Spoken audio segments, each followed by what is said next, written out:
crucially, I think anyone, especially not in the AI world that hasn't drunk the AI Kool-Aid, is like, well, this is pretty scary stuff.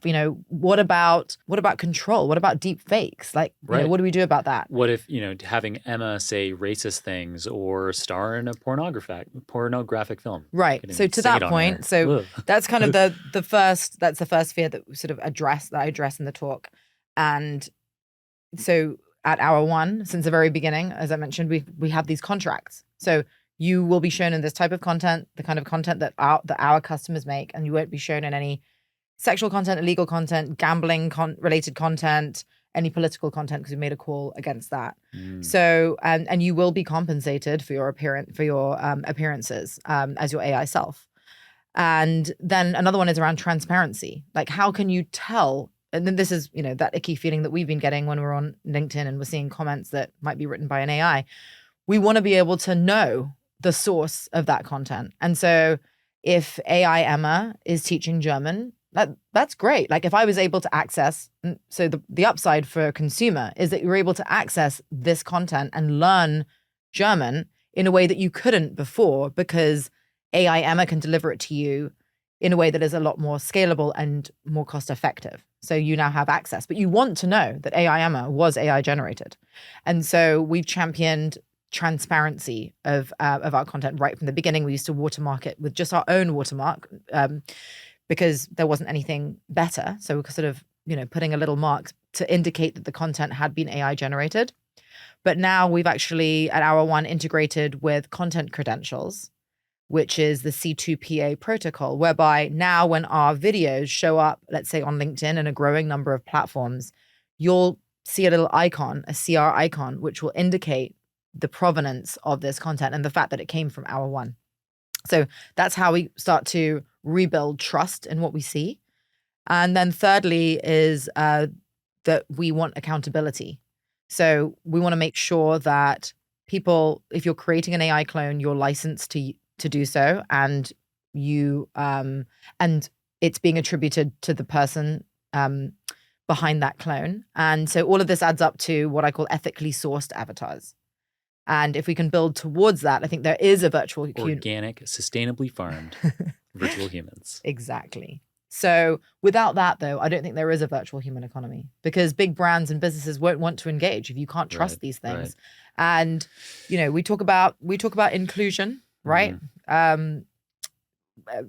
So large enterprises have their inclusion, diversity and inclusion, equity and inclusion policies. And I think that thinking forward, and by the way, about 50% of Fortune 100 companies are actually using this type of technology somewhere in their company, probably unbeknownst to, the management, because it's sort of happening in pockets and L&D teams and that kind of thing. But I do think that as AI avatars and just AI clones in general become more widespread and the use cases continue to grow, there need to be policies around them. And I think that when we think about that big I of inclusion should be, there needs to be a human behind the avatar that you employed.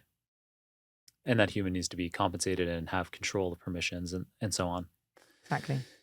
So, otherwise, we're sort of replacing people's jobs. And that's what we really want to avoid. A virtual human economy has got to benefit human beings. Like, we're the people, we're the ones building it. Like, why shoot ourselves in the foot when we can be thoughtful about these things ahead of time?